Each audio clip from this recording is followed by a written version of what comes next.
C'est suite au mouvement d'humeur des agents de l'ISP du 12 octobre 2023 à la direction de Move Africa Gabon Télécom, suivi d'une conférence de presse animée par Jocelyn Ngouma, leader syndical à la Chambre de commerce le samedi 15 octobre 2023 pour attirer l'opinion nationale sur le respect du droit de travail, amélioration des conditions des travailleurs, que la direction de l'ISP a fait un droit de réponse ce mardi 17 octobre 2023. Je veux vous remercier pour le droit de réponse.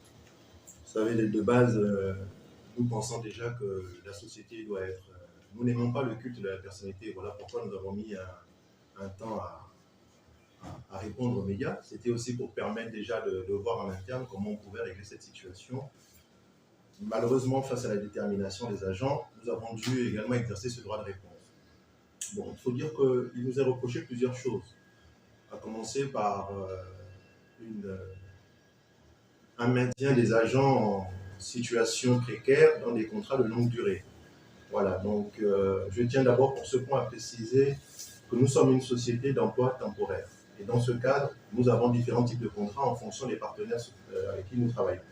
Nous pouvons tantôt signer dans la prestation de services ou dans la mise à disposition, mais ça reste dans le cadre du travail temporaire.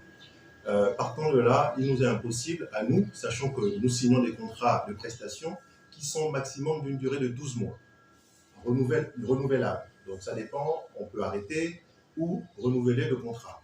Pour la plupart des cas, nous renouvelons, mais le contrat signé à la base, ce sont des contrats de 12 mois. Nous pouvons très bien également signer des contrats de 3 mois, de 6 mois, c'est légal. Voilà. Au sortir de ce contrat, nous proposons à nos agents des contrats qui peuvent être des CDD, si ce sont des prestations, ou des contrats de mission, si ce sont des mises à disposition de personnel. Mais il faut savoir que dans ces contrats, tout est clairement mentionné, la rémunération, la durée de travail, etc. etc. Et nous établissons des contrats dans la durée égale, c'est-à-dire 24 mois, renouvellement compris.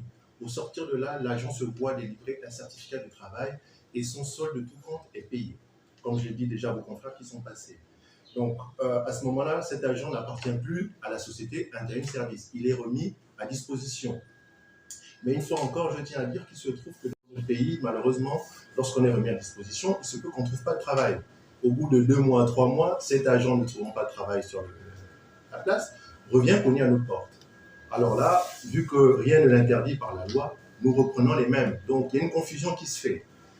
Il y a un non-cumul d'ancienneté et nous reprenons les mêmes à ancienneté 0. Donc aujourd'hui, le démenti, c'est de dire qu'à ISP, des agents travaillent durant 1 an, 10 ans, etc. Il n'y a pas une ancienneté de 10 ans. C'est un cumul, une ancienneté qui est remise à 0 et le salarié reprend son contrat avec une nouvelle ancienneté, tout simplement. Donc ça, c'est pour apporter le démenti sur les CDD de 10 ans, etc.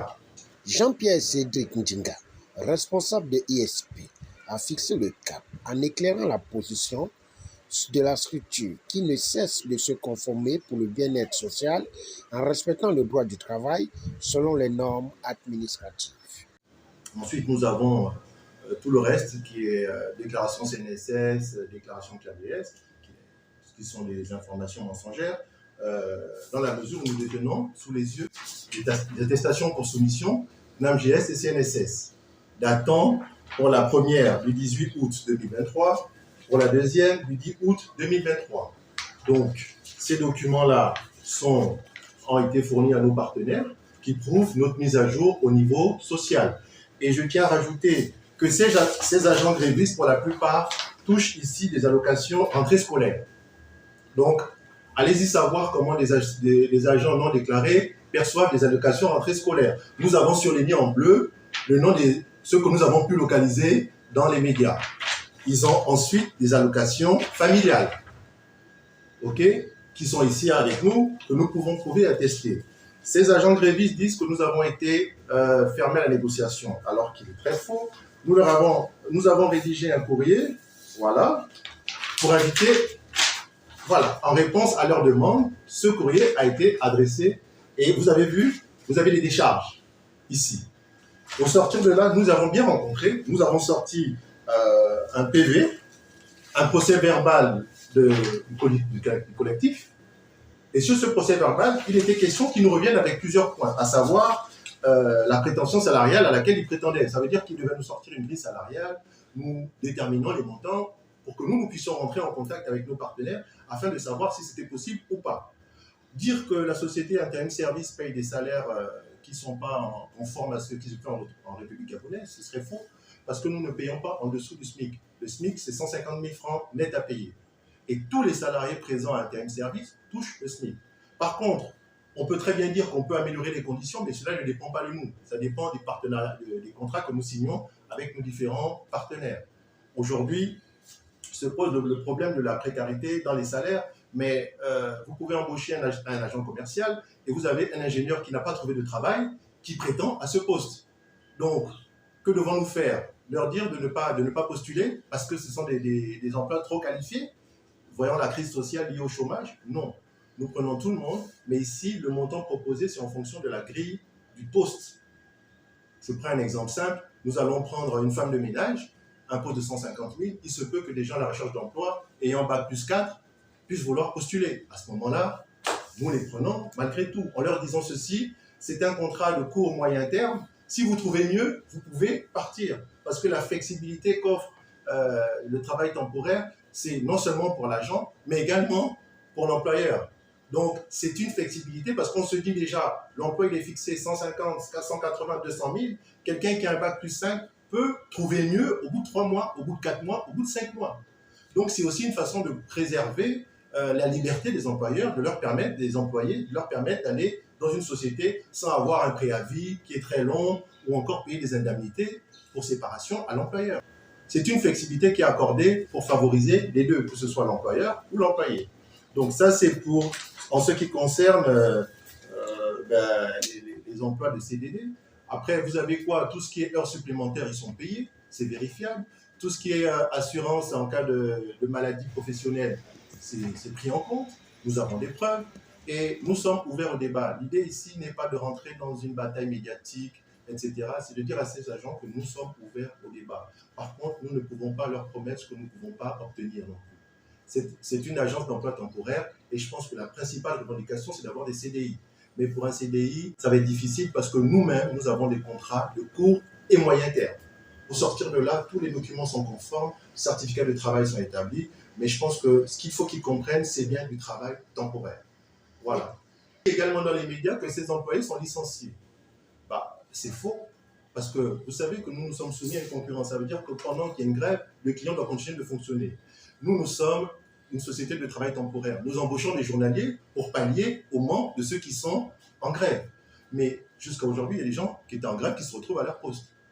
Parce que malheureusement, nous pouvons aujourd'hui avoir une société qui se plaint du rendement de la société. Et comme je disais, l'idée n'est pas de saboter un Intérim Service ni ternir son image, afin de perdre un contrat ou afin d'empêcher qu'un Intérim Service se déploie. Parce qu'aujourd'hui, en tant que société gabonaise, l'intérêt pour tout le monde, c'est que chacun y gagne, que ce soit la société, que ce soit les agents. Mais il faut qu'on se dise, en tant qu'emploi temporaire, il y a des revendications qui ne pourront malheureusement pas être prises en compte, en tout cas qui ne sont pas de notre sort. Nous ne sommes pas une branche de Gabon Télécom, nous sommes une société bien distincte de Gabon Télécom. Nous sommes partenaires de Gabon Télécom au même titre que certaines autres sociétés.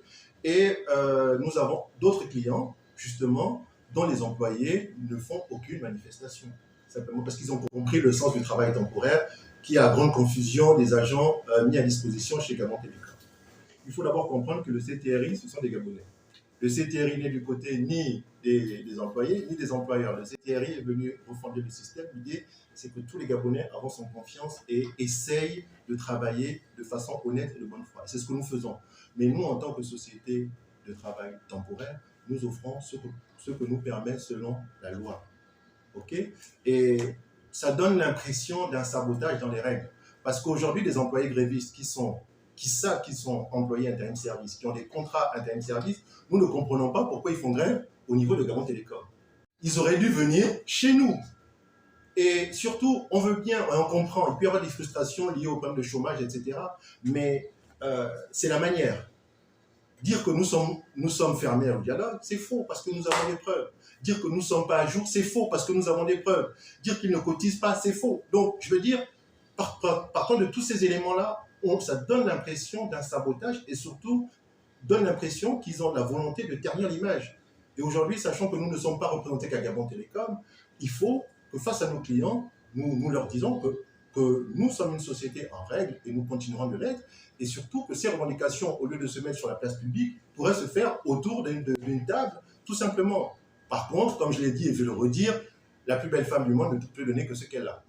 Pour un retour à la normale, il convient de noter que la direction est ouverte au dialogue avec des agents grévistes pour enfin mettre de l'eau dans le vin pour un nouveau départ.